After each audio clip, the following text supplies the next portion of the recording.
Ahilyanagar Beed railway सुरू, या 16 स्थानकावर थांबणार, जाणून घ्या तिकीट दर। बीड आणि अहिल्यानगर जिल्ह्यासाठी ऐतिहासिक क्षण आला आहे। 17 सप्टेंबर पासून या दोन जिल्ह्यांना जोडणारी डेम्यू रेल्वे प्रवासाला सुरुवात करणार आहे। अनेक दशकांपासूनची लोकांची अपेक्षा आता पूर्ण होत असून या रेल्वेमुळे प्रवास स्वस्त, सोयीस्कर आणि जलद होणार आहे।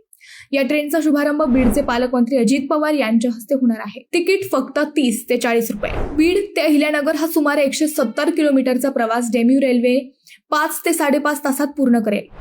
तिकीट दर अंदाजे 30 ते 40 रुपयांच्या आसपास असणार आहे। अधिकृत दराची घोषणा रेल्वेकडून लवकरच होणार आहे। 16 स्थानकांवर थांबा, या रेल्वेमुळे प्रवाशांना मोठा दिलासा मिळणार आहे।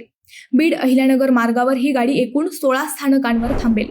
त्यामध्ये बीड, राजुरी, रायमोह, विगणवाडी, घाटनांदूर, अंमळनेर, बावी, किन्ही, आष्टी, कडा, धानोरा, सोलापूरवाडी, लोणी, नारायणडोह आणि शेवटी अहिल्यानगर या स्थानकांचा समावेश आहे।